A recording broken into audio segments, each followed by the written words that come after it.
تو اس پہ زبان کھلنے لگتی ہے، پھر اور مزہ. آداب اس کو کرتے ہیں. ایک بزرگ تھے مدینہ طیبہ میں، حضرت سید بدر عالم صاحب، میرے بڑے درجے کے آدمی ہیں. پھر اس نسبت سے آپ بھی تھے شاید ہمارے ساتھ اس وقت. حیات تھے وہ، حیات تھے. لیٹے رہتے تھے، سب میں ان کے چکر تھا، بیٹھتے نہیں تھے. بہت بیچارے مجبور ہو گئے تھے. کھانے پہ مجبور کر لیا انہوں نے. میں نے عذر کر دیا کہ آج تو میں کہیں دوسری جگہ مت دوں. تو دوسرے روز اتنے ہی تکلف کے ساتھ میرے ساتھیوں کو بلا لیا انہوں نے. اب لیٹے ہوئے تھے لوگ دسترخوان. کہیں حضرت مولانا تھانوی رحمۃ اللہ کا کیا معمول تھا؟ بات کھانا کھاتے وقت کس قسم کی باتیں کرتے تھے؟ اب انہوں نے بھی سوال کیا کھانے کے وقت کیسی باتیں کرتے تھے. اب ایک بات ہے کہ ہم لوگ کھانا کھا رہے ہیں اور ان کا جی چاہتا تھا کوئی حضرت کی باتیں سنیں. انہوں نے حضرت کا معمول پوچھا. ہم نے یہ حضرت کہ تو جو عادت تھی سنت میں ڈھلی ہوئی تھی اور عادت ثانیہ بنا لی تھی حضرت نے اپنی عادتیں. کھانے کے وقت کبھی کوئی اہم بات، کوئی غور طلب بات بلکہ کبھی نہیں کرتے تھے، بلکہ تفریحی باتیں. کبھی کوئی بات چھیڑ دی، کبھی کوئی بات چھیڑ دی، اور پھر کھاتے بھی رہے تھے. کوئی خاص بات کوئی بس یہی تھا کہ کھانے کے وقت تفریحی باتیں کرنا چاہیے اور کوئی ایسی اہم بات تصوف کی، شریعت کی، ایسا وقت نہیں کرنا چاہیے. ہر وقت کا ایک موقع، ہر محل ہوتا ہے. اب اس کے بعد نہیں کیا کیا چیزیں مرغوب تھیں حضرت، کیا کھاتے تھے. ہم جو کچھ معلومات تھی میں بتانا شروع ہوا. فرض کی تفریح بھی ہوتی رہی، کھانا بھی کھاتے رہے. وہ بھی ایک آدھ سوال کرتے تھے. تو یہ تو ہو سکتا ہے، لیکن جب کوئی عنوان ہی نہ ہو گفتگو کرنے کا.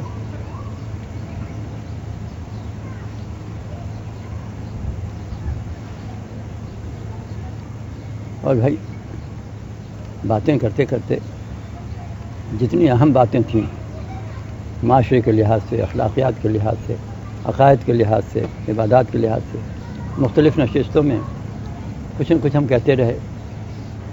الحمدللہ آپ لوگوں کو طلب ہے اور آپ لوگ کچھ فائدہ ہی محسوس کرتے ہیں. اللہ تعالیٰ نے ہمیں ایک واسطہ بنا دیا ہے. کسی کو اچھی بات معلوم ہے. ایک دن بڑا لطیفہ رہا.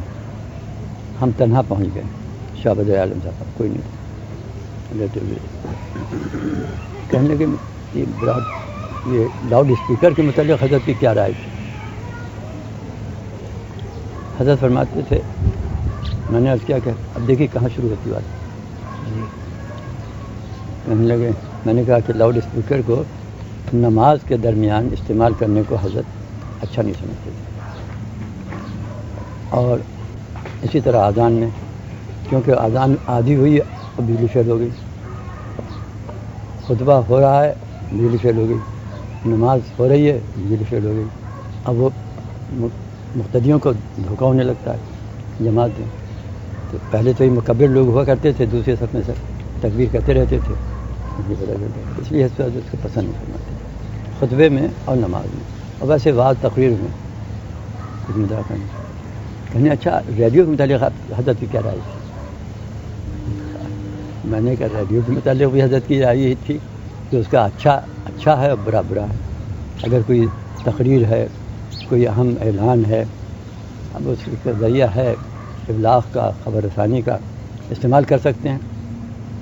لیکن یہ گانا بجانا، لغو پروگرام، اس سے تضییع اوقات بھی ہوتی ہے، اخلاق بھی سننے والوں کے خراب ہوتے ہیں، اور ایک لغویت محض ہے. حضرت اس کو پسند نہیں فرماتے. اور یہاں تک کہ قرآن شریف کی تلاوت، تفسیر کی بیان، احادیث کا بیان کرنا، اس کو بھی حضرت نہیں فرماتے. فرماتے تھے کہ یہ آلہ لہو و لعب. اب جس سے اسٹیج سے عورتیں برہنہ سر و بے شرم بے حیا عورتیں گا رہی ہوں، بجا رہی ہوں، لغو پروگرام نشر کی جا رہا ہوں، اس پروگرام میں اللہ کا کلام دیا جائے، احادیث نبوی بھی آ جائیں، یہ ادب احترام ہے. حضرت اسے پسند نہیں. کہتے تھے یہ ادب احترام کے خلاف ہے کہ اسی اسٹیج سے اس قسم کی چیزیں نشر کی جائیں. تو کہنے لگے کہ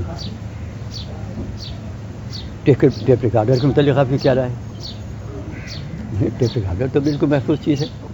جیسی بات کی گئی سن لی گئی، یعنی اس کے سنانے میں تو کوئی حرج نہیں ہے. میں نے کہا آپ سے میں کیا مسئلہ بیان کروں، بات تو یہ جو تھی میں نے حضرت کی بات یعنی اگر کچھ مذاقہ نہ ہو تو بھائی ٹیپ ریکارڈر سن لیجیے، بھائی جلدی بلاؤ جلدی بلاؤ. وہ ایک لڑکے کو بلایا ٹیپ ریکارڈر لاؤ.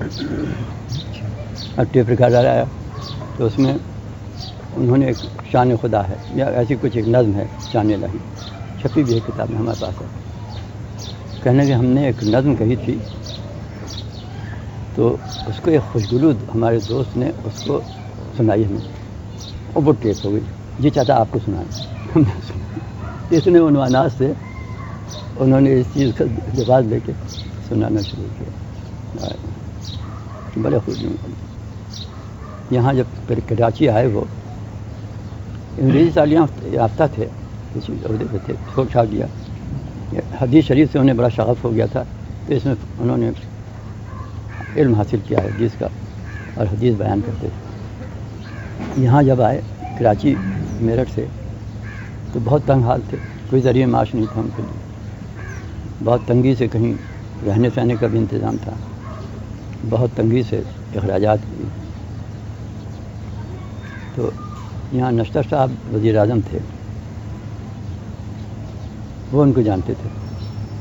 انہوں نے کہا کہ میں 1000 روپیہ آپ کو گورنمنٹ دے گی، آپ 15 منٹ احادیث نبی ریڈیو پہ سنا دیا کریں. انہوں نے کہا میری جان جاتی رہے، میں اتنا ادب احترام کی خلاف ورزی نہیں کر سکتا، میں احادیث نبوی کو ریڈیو پہ نہیں سنا سکتا. ان کا فی الحال دفتر ان کا بالکل چاہے وہ نہیں گوارا کیا. تو اس عنوان کے آدمی تھے. اسی ذہن میں ان کا ایک واقعہ یاد آیا کہ مسجد نبوی میں درس دیا کرتے تھے حدیث کا، مدینہ طیبہ میں جا کے رہ گئے تھے. اس کا واقعہ بھی سنائیں، وہاں بھی ایسی تنگی، کوئی ذریعہ معاش نہیں، کوئی سلسلہ نہیں، اللہ توکل پہ جا کے رہ گئے تھے. تو جہاں مسجد نبی میں بیٹھا کرتے تھے وہاں ایک عرب ان کے بائیں طرف آ کے بیٹھ جاتے تھے، خود ہی بیان کرتے.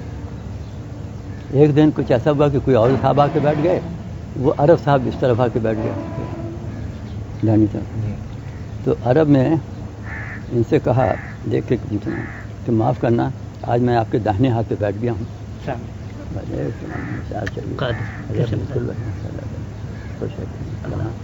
کہاں موقع مل گیا.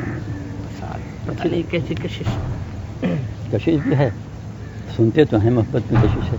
آپ کا کرم سنتا تو یہی واقعہ بھی ہو جاتا ہے کہ تو وہ عرب صاحب یہاں سے بیٹھ گئے. انہوں نے معذرت چاہی کہ میں معاف کرنا، آج میں آپ کے داہنے ہاتھ پہ بیٹھ گیا. انہوں نے بے ساختہ کیا اللہ تعالیٰ کے دونوں ہاتھ یمین ہیں. کہنا انت عالم ہے، کہ نہیں میں تو معمولی آدمی ہوں. کہ نہیں، اس کو بے ساختہ ان کا کہنا کہ دونوں ہاتھ اللہ تعالیٰ کی یمین ہیں، ان کا اندر کچھ پوچھنا شروع کیا. وہ کوئی عہدے دار تھا سرکاری بڑا، اس نے جا کے فوراً ہی تو ذکر کیا اسے اور ان کے لیے پوچھا ان سے کہاں رہتے ہو، کس حال میں ہو. ایک وزیر صاحب تھے وہاں کے، ان کا مکان بالکل مدینہ طیبہ کے بازو پہ ذرا سا ٹیلا تھا، وہ خالی تھا اس زمانے میں، ان کو مکان دے دیا. اور پھر اس کے بعد کچھ اور صورت ایسی ہوئی کہ ان کا وظیفہ بھی مقرر ہو گیا. تو دونوں ہاتھ اللہ کی یمین ہے، کچھ آدھا مخصوصتاً تو ایسے ہی ہوتا تو اس کے برکت سے کہ ان کے گزر اوقات کے وظیفہ میں بڑے متوکل آدمی. کہنے کے ایک دن ہم مسجد نبوی میں درس دے رہے تھے، حدیث شریف پڑھی، قال رسول حضور صلی اللہ علیہ وسلم کا اس حدیث سے یہ منشا ہے، یہ حضور نے اس منشا. خیال ہوا دفتن کہنے لگے مجھے کہ حضور سن رہے ہیں، اور میں کہتا ہوں حضور نے کہا میرا منشا تو نہیں تھا، میں کیا جواب دوں گا. کہنے بدن میں لرزہ پیدا ہو گیا. اس قدر خوف طاری ہوا یہ کہہ کر کہ اس حدیث شریف کا یہ منشا ہے. منشا بیان کرنے والے تم کون تھے؟ تم کو کیسے معلوم کہ منشا تھا؟ حضور سن رہے ہیں. اگر ناراضگی کا اظہار کیا کہ میرا تو یہ منشا نہیں تھا، تم نے غلط بیان کیا، ایسی کپ کپی ہوئی، اس دن سے ترک کر دیا. ہمت نہیں پڑی پھر درس دینے کی، پھر گھر پہ دیتے تھے. ایسے لوگ تھے. باقی کسی کو جب اللہ تعالیٰ مراتب عطا فرماتے ہیں بہنوں کا بڑی محبت سے ذکر کرتے ہیں. ہماری صاحبہ سخن شفیق اور ہمارے ایک دوست نے ان کو جا کے دی، سرحانے رکھی تھی. دوسرے دن ہم پہنچے، کتاب نکالی اور پہلی نعت ہے، جب کبھی وہ ادھر سے گزرے ہیں کتنے عالم نظر سے گزرے ہیں. باقی ہم کو سنانا شروع کی خود ہی لیٹے لیٹے. جب اس شعر پہ پہنچے، دل پہ ایک تازہ چوٹ کھائی ہے، جب بھی ہم ان کے در سے گزرے میں رونے لگا، آنکھوں میں آنسو آ گئے، آواز بھلائی، کتاب رکھی. لا الہ. بڑے صاحب بڑی اللہ والوں کی ادائیں بھی خوب تھیں. ہم بھی تھے، ایک عرب آ گئے، یہ لیٹے ہوئے تھے اور عرب نے کہا کہ بہت جی چاہتا ہے اجازت دیجیے کہ میں آپ کی پیشانی کو بوسہ دوں اور آپ سے معانقہ کروں. خوشی آپ کی، اجازت دے دی. انہوں نے کیا، میں نے کہا کیا میں محروم رہوں گا؟ کیا مجھے محروم رکھیے گا؟ کہ نہیں، بصر چشم والا. تو ایسے متواضع لوگ، آپ کیا کرتے ہیں، مجھے کیا ہے، کوئی تواضع، بالکل پاک و صاف طینت، بے تکلف اسلام، بے تکلف ایمان، ایسی لوگوں کا ہوتا ہے. اب ان کی باتیں اتنی آگے، اللہ ان کے درجات بلند فرمائے، درجہ عالیہ عطا فرمائے. بڑی دین کی خدمت کرتے رہے، بڑے اللہ تعالیٰ کا. یہاں ان کے بھائی محمود ہے، ایس پی تھے، بہت عرصے سے ملے نہیں، خود معلوم. اللہ والوں کی بات یہی ہے.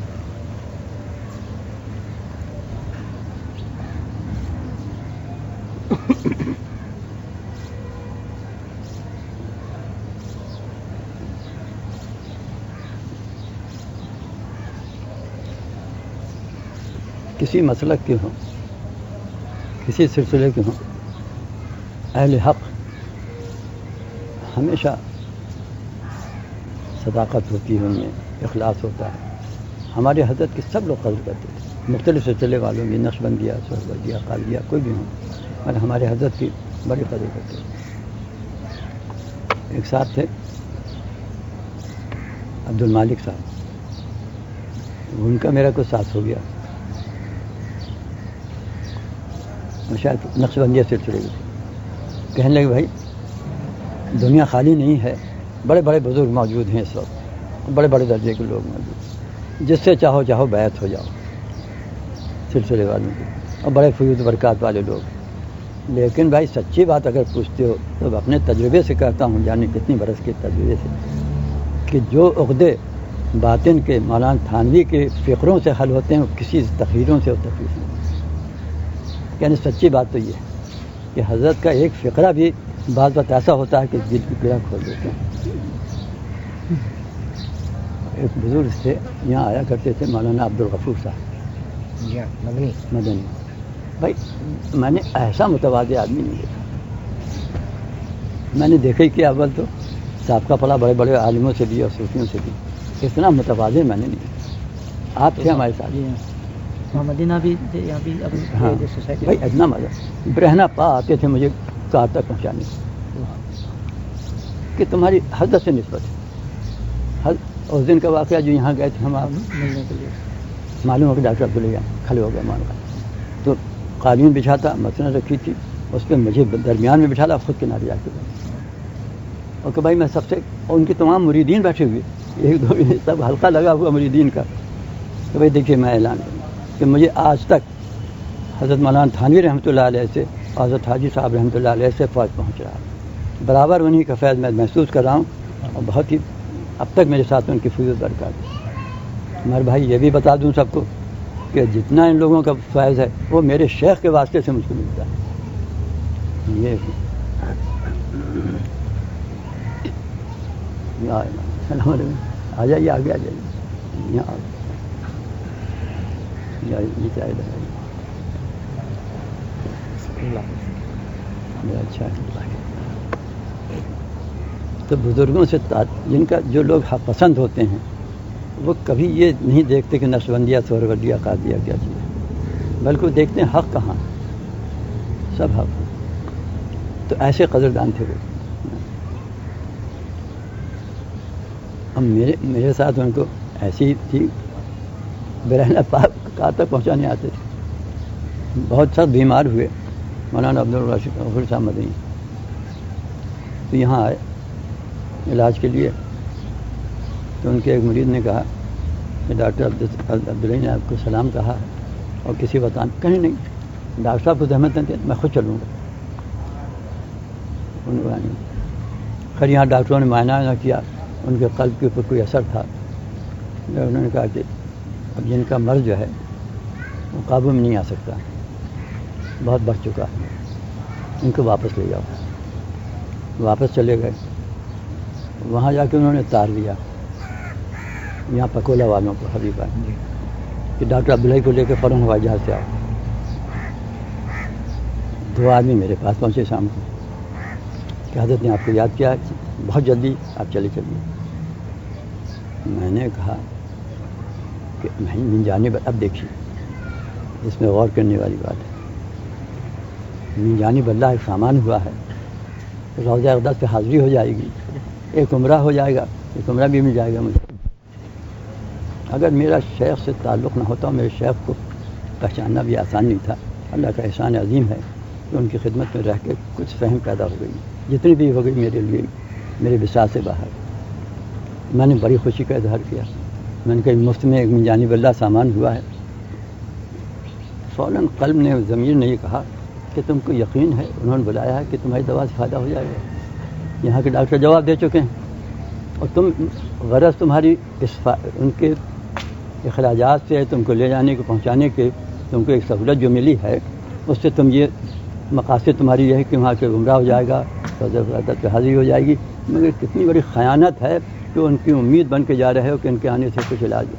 تمہیں تقویت ہے اس کی، تم کو اطمینان ہے کہ تمہاری دوا سے فقہ ہو جائے گا، جبکہ ڈاکٹروں نے اسپیشلسٹ نے سب جواب دے دیا. میں نے کہا یقیناً خیانت ہے. میں نے معذرت. اب یہ کہتے ہیں فیوز شیخ، اس کو کہتے ہیں شیخ کی توجہ، اور کہ تم خائن بن رہے ہو. غرض تو تمہاری یہ ہے کہ جہاں کہ وہاں زیارت ہو جائے گی، عمرہ مل جائے گا، اور اس کا بہانہ سے یہ بہانہ جو ہے تمہارا، یہ تو تمہاری نیت کا خلوص نہ ہوا، بلکہ یہ تمہارے اور ایک دھوکہ ہوا. میں نے کہا سے بھائی میں نہ جاؤں گا، لیکن سچی بات یہ ہے کہ ان کی حالت ایسی ہے غیر قابل اطمینان. آپ میری دوائیں، اب جا رہے تھے وہ ہوائی جہاز سے، 3 دن کی دوا دیتا ہوں، اگر یہ لے جائیے، اگر اس سے کچھ فاقہ محسوس ہو تو پھر تار دے دیجیے گا، میں چلا آؤں گا. 3 دن کے اندر ان کا انتقال ہو گیا. میں نے بڑا اللہ کا شکر ادا کیا کہ دیکھیے میں کتنا بڑا خائن ہوتا کہ اس بہانے سے پہنچ جاتا، اور پھر وہ مجھے اطمینان بھی نہیں تھا، خلوص بھی نہیں تھا نیت میں. تو ایسے وقت میں شیخ کی رہبری رہنمائی ہوتی ہے.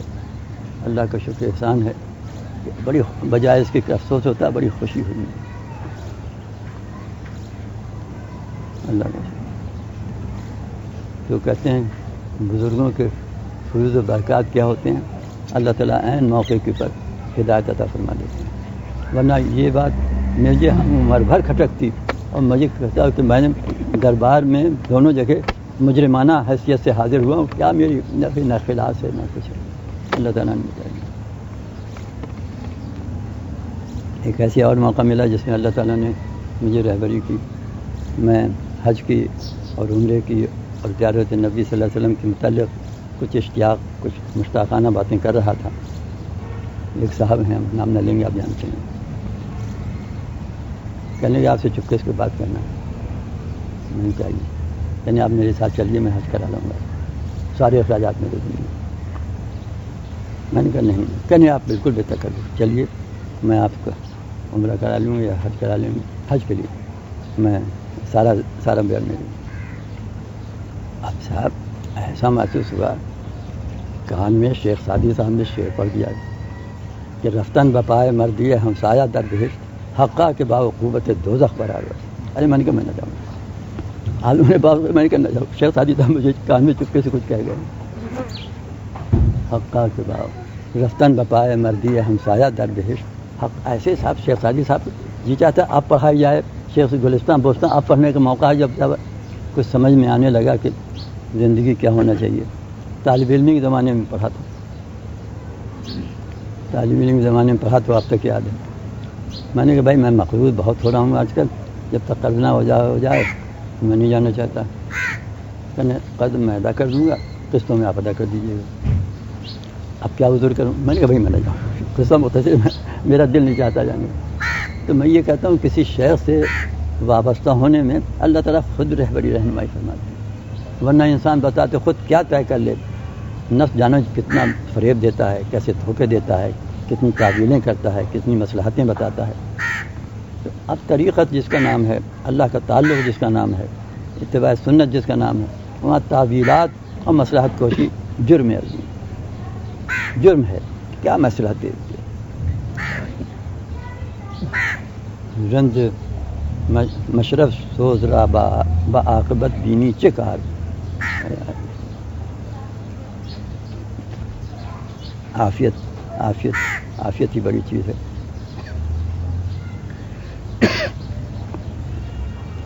تو یہ اخلاص نیت ہے، صداقت ہے، یہ انسان کی شرافت کے بڑے جوہر ہیں. اسلام کا بڑا امتیاز چیز ہے، تقویٰ ہے، اخلاص ہے، صداقت ہے. تو یہ چیزیں ان کی تاریخ پڑھ لینے سے، کتابوں میں سمجھ لینے سے نہیں آتی. یہ چیزیں تو کسی اللہ والے کی صحبتی میں بیٹھنے سے میسر ہوتی ہیں. یہ چیز ایسی نہیں ہے کہ کتابوں سے دین ہوتا ہے بزرگوں کی نظر سے پیدا. یہ عقدے حل ہوتے ہیں، قلب کی صلاحیتیں درست ہوتی ہیں، اور اللہ تعالیٰ اپنے رحمت سے فراست عطا فرماتے ہیں، تدبر عطا فرماتے ہیں. یہ سب انسانی دل و دماغ کے جوہر ہیں، نایاب چیزیں ہیں. تو ان میں اپنی طرف سے جن لوگوں نے، بڑے بڑے ذہین لوگ جن کو بڑی ذہانت تھی، ذکاوت تھی، انہوں نے کتابوں کا مطالعہ کر کے اپنی ذہانت و ذکاوت جب ان کی تیز ہوئی، نتیجہ یہ ہوا کہ گمراہ ہو گئے، خود بھی ہو گئے، متکبر ہو گئے، اعلان کرنے لگے، ہٹ گئے راستے سے، شیطان نے مال دیا انہیں. اور اگر کسی شیخ سے وابستگی ہو تو الحمدللہ پھر ہزار شیطان و نفس مصلحتیں بتائے. نفس اور شیطان کی نفس کہاں ہے کام کرتا ہے اور شیطان کہاں کام کرتا ہے، یہ بھی حضرت والا نے ہمارے واضح کیا. شاید ہماری کتاب میں آ گیا ہے کہ محفل میں کہ شیطان تو مصلحتیں بتاتا ہے کہ اس کام میں یہ مصلحت ہے، اس کام میں یہ خوبی ہے، اس کو ضرور کر لینا چاہیے، اس سے بڑا فائدہ ہوگا. اور نفس کہتا کیا حرج ہے، ہم ایسے متقی تھوڑی ہیں، یا کون دیکھتا ہے، کون سمجھے گا، یہ بات کر لینا چاہیے، اس میں گنجائش ہے، اس میں کچھ حرج نہیں. تو نفس تعویلیں کرتا ہے اور شیطان مصلحتیں بتاتا ہے. کیسے بچے ہوئے انسان، بڑا مشکل. نفس سے بچنا اور شیطان سے بچنا. نفس را نہ تواں کش. حضرت فرماتے ہیں کہ شیطان بہت بڑا عالم ہے، اس لیے اگر اتنا بڑا عالم نہیں ہو تو عالموں کو دھوکہ کیسے دے. بہت بڑا عابد ہے، عابدوں کو دھوکہ دے دیتا ہے، عالموں کو دھوکہ دے دیتا ہے. اور یہ عالم، عابد اور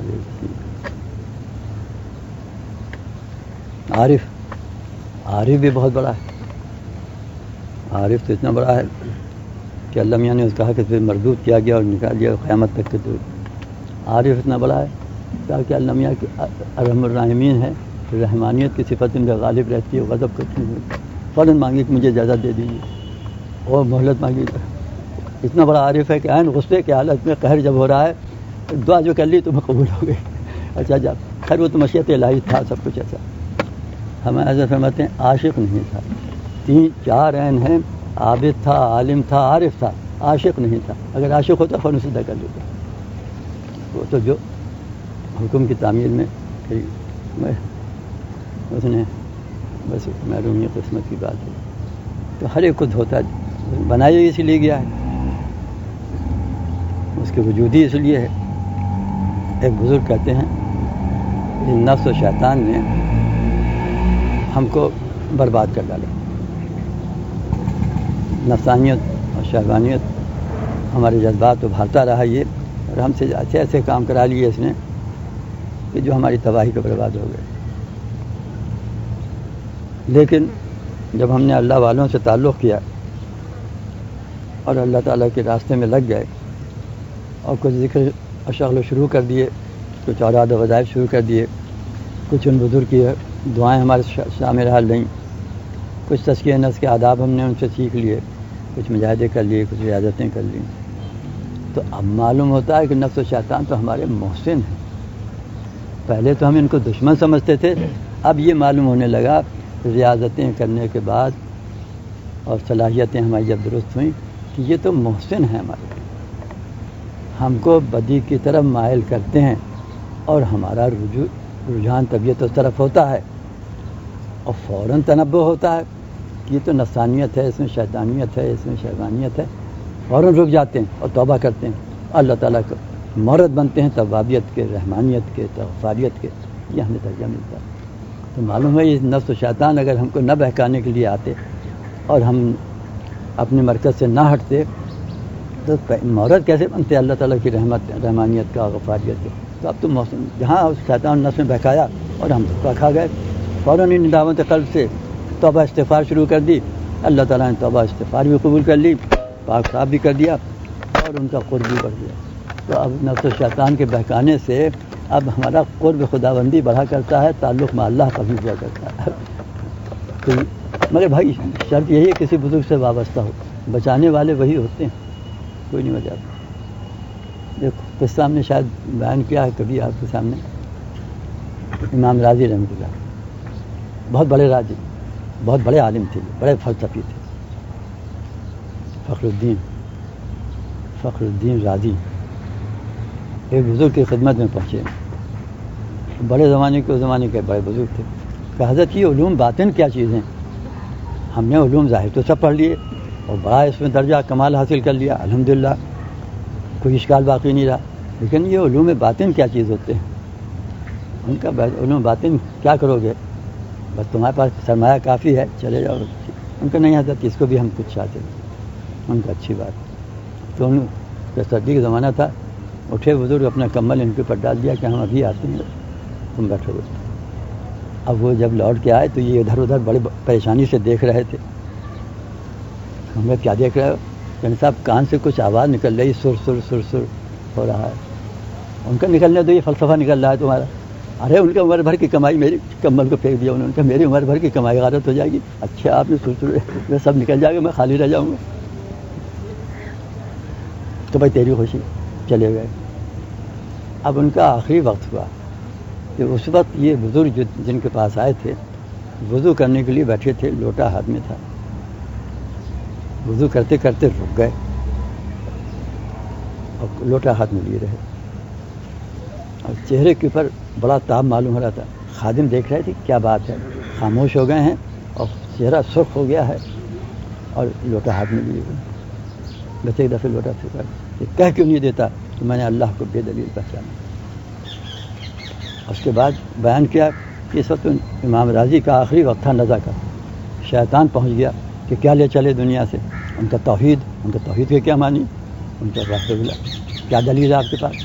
تو انہوں نے ایک دلیل پیش کی، انہیں رد کر دی شیطان نے، دوسری کی، تیسری کی، چوتھی کی، یہ برابر دلائل پہ دلائل پیش کرتے رہے اور وہ رد کرتا رہا شیطان۔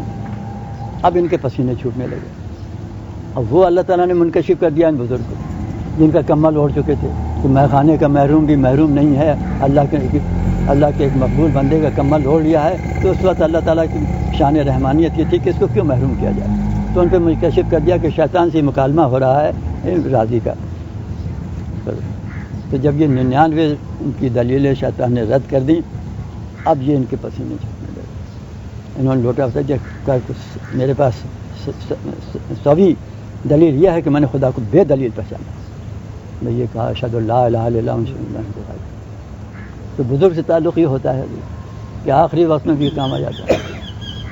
تو کسی سلسلے متبرکہ مقدسہ سے وابستگی ہو تو بزرگان دین کی عالم ارواح سے بھی اللہ تعالیٰ چونکہ وہ واسطہ بنتے ہیں، عالم اجسام میں، عالم ارواح میں بھی واسطہ رہیں گے انشاءاللہ، عالم حشر میں بھی واسطہ رہیں گے۔ شنیدم کے در روز امید و بیم بدانا بنے کا بے بخشت کریم، اس دن اللہ تعالیٰ کی شان کریمی اور رحیمی ہوگی کہ اپنے مقبول بندوں کی سفارش سے ان کے وابستگان کی بھی نیت گزار کی۔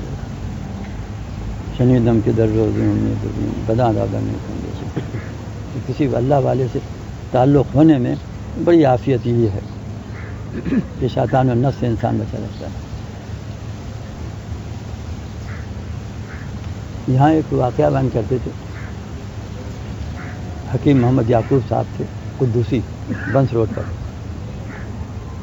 بیان کرتے تھے. واقعہ میں نے سنا کہ بزرگوں کے ارواح سے کیا تعلق ہوتا ہے. یہاں اہل بدعت بہت بہک گئے ہیں اور اہل حق اپنے حدود کے اندر. انکار نہیں کیا جا سکتا وہاں کی نیک بندوں کی روحانیت خوابوں میں نظر آتے ہیں، بشارت ہوتی ہے، القاء ہوتا ہے، یہ سب من جانب اللہ ہوتا ہے، باذن اللہ ہوتا ہے، ان کو خبر بھی نہیں ہوتی. مگر اللہ تعالیٰ اپنے بندوں کی رہبری رہنمائی ان کی، چونکہ ہم کو اپنے بزرگوں سے محبت ہوتی ہے، اس لیے اگر کبھی ہماری رہنمائی ہوتی ہے تو انہی کے صورت میں یا ان کے خواب میں آ کے انہوں نے بیان کر دیا یا کسی اور طریقے سے ان کو خبر بھی نہ ہو، مگر اللہ تعالیٰ اپنی رحمت سے چونکہ ہمارا تعلق ان سے وابستہ ہوتا ہے انہی کی صورت میں سنا دیتے ہیں. تو حکیم صاحب ایک قصہ بیان کر رہے تھے کہ ایک جنازہ آیا، اس میں نماز پڑھنے کے لیے امام صاحب آگے بڑھے. امام صاحب آگے بڑھے، فوراً جھجکے پیچھے اور جلدی سے پیچھے آ گئے. تو جیسے ہی پیچھے آئے تو انہوں نے محسوس کیا کہ جیسے ان کے کندھے پہ کوئی وزن ہے. پیچھے مڑ کے دیکھا تو ان کے شیخ کی شبیہ تھی.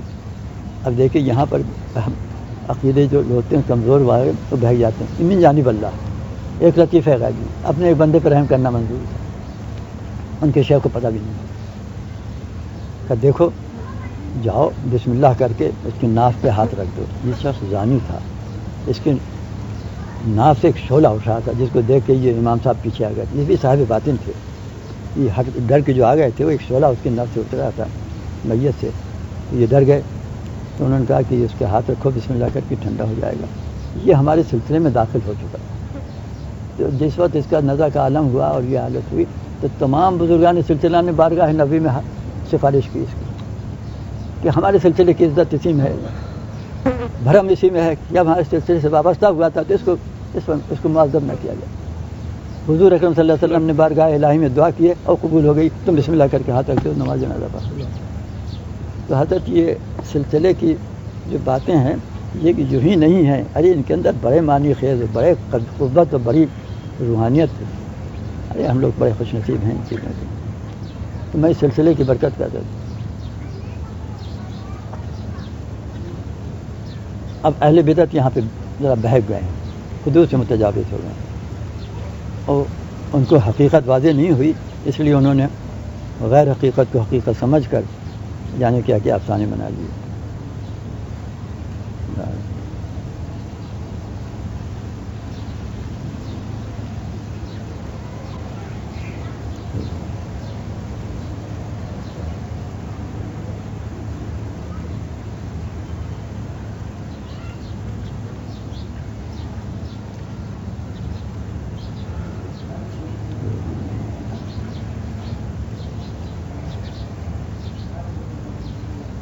بات یہ کہ اللہ تعالیٰ ہم گئے، سنا ہے کہ فلاں بزرگ بہت بڑے بزرگ ہیں اور ان کے فیوض و برکات ایسے ہیں ایسے ہیں، تو ہم کو عقیدت لے گئی ان کے ہاں کہ بھائی ہم بھی دیکھیں کیسے بزرگ ہیں.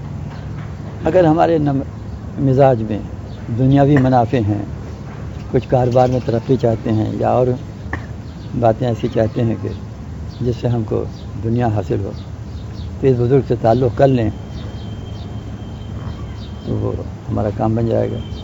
اور ایک شخص جاتا ہے محض اس لیے کہ اللہ والے ہیں، ہم کو بھی اللہ کا راستہ معلوم ہو جائے گا، ہم کو بھی کچھ معلوم ہو جائے کہ اللہ تعالیٰ کے راستے میں ان کی نیت اس کی نیت میں فرق، دونوں کو ویسی فائدہ پہنچتا ہے. تو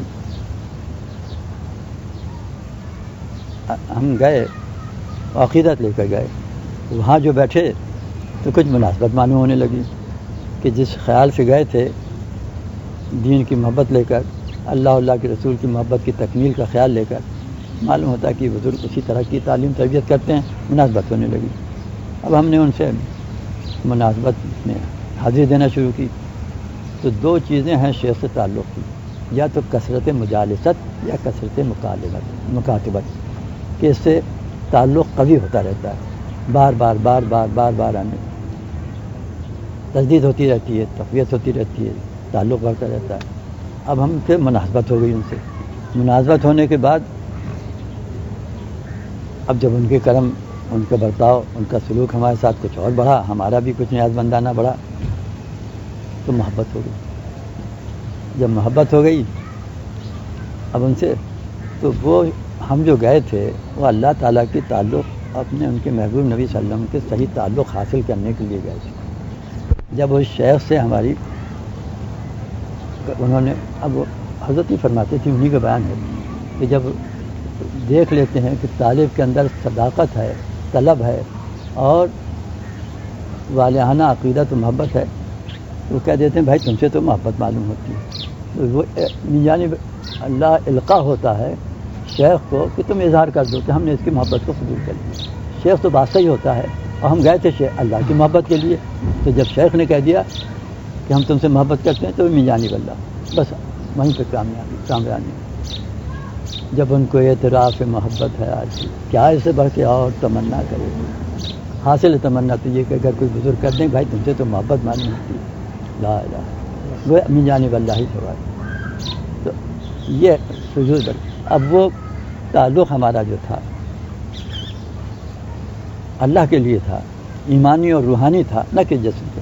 اگر ان کے عالم اجسام سے وہ تشریف لے گئے تو ہمارا تعلق ان سے منقطع نہیں ہوتا آخرت میں، کیونکہ عالم اجسام سے انہوں نے جسم سے مفارقت ہو گئی، لیکن ہمارا تعلق روحانی تھا، اس لیے عالم برزخ سے بھی روحانی تعلق رہتا ہے، اور جو کچھ بھی فیض آتا ہے ہمارے اوپر، جو کچھ برکات کا نزول ہوتا ہے، جو کچھ بھی ہم کو ثمرات ملتے ہیں، سب اسی روحانیت کی وجہ سے۔ اور وہیں یہاں بھی ہم یہاں لغزشیں کرتے ہیں، یہاں سے کوتاہیاں ہوتی ہیں، یہاں نفس شیطان بہکاتا ہے، تو اللہ تعالیٰ انہی کی روحانیت کی معرفت ہماری اصلاح فرماتا ہے۔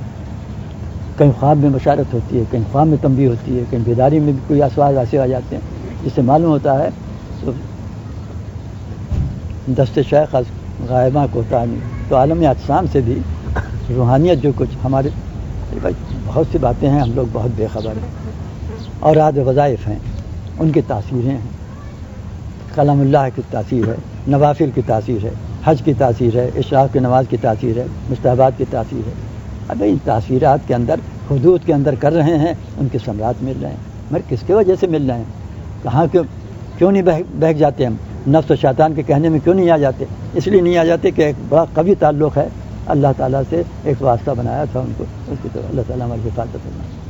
تو ہمیشہ چاہے شیخ یہاں سے تشریف لے جائیں، عالم برزخ میں ہوں، لیکن اللہ تعالیٰ ان کی روحانیت کے توسل سے ہماری یہ اصلاح فرماتے رہتے ہیں، برابر اصلاح رہتی ہے۔ اب بعض بزرگ بھائی جن کو حاصل ہوا ہو، ایک ہمارے بزرگ تھے خواجہ صاحب، وہ تو کہتے تھے حضرت تشریف لے گئے، جو کوئی تعلیم و تربیت فرمانا تھی کر گئے، لیکن میں اب زیادہ فیض محسوس کرتا ہوں حضرت سے بنسبت زندگی کو۔ اب یہ ادراک، اپنا اپنا ادراک ہے، اپنا اپنا لگاؤ ہے، اپنا لگانا۔ تو یہ چیز اب ضمن آ گئی، اس وقت باتیں کرتے کرتے اب ایک بات بتا دیں، وقت کم ہو گیا کیا ہو؟ ذہن سے نکل گئی بات، معلومات مناسب نہیں۔